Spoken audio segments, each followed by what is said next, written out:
Hi, this is Soft Cell Video Productions, and I'm your host, The Answer Man.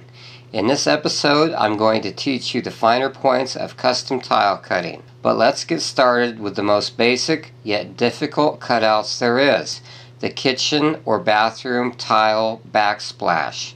What you're looking at are what the actual dimensions of a single gang and a two gang switch or outlet box should be. Okay, we're going to make this really quick because there's not a reason to go into a lot of detail, but as you saw, the actual measurements are 2 by 3 3/4 and 4 by 3 3/4.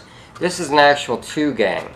This is what goes into it. The way to cut the right size tile is to mark it out right. Now this is usually the size that most tile setters give you, and as you can see, that's just not going to work. Well, actually, you have plenty of room to deal with because the real size of the box is 2 by 3 3/4. Now that looks big, right?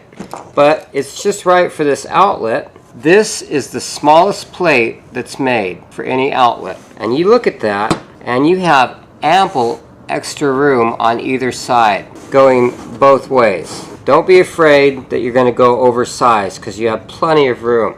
How do you cut these out?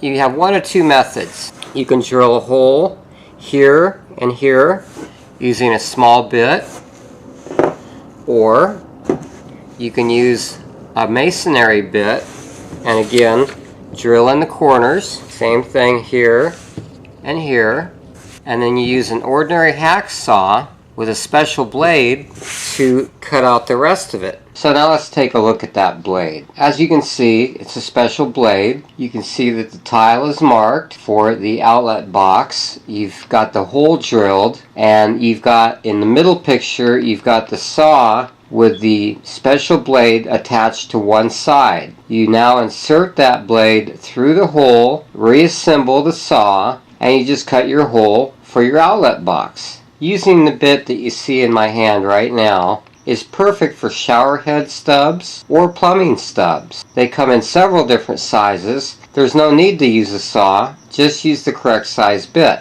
Let's move on to something more difficult. Let's say you have a strange feature like a rock or a wood feature that's coming out of the floor, and you've got to wrap your tile around it. The hacksaw method is not going to work. The grinding method is not going to work. Using the saw that I'm showing right now, you score the tile as shown. Once it's scored like this, all those little tiles will break out very easily. You use a grinder to smooth it out. I hope you've learned something. Thanks once again for watching, and have a great day.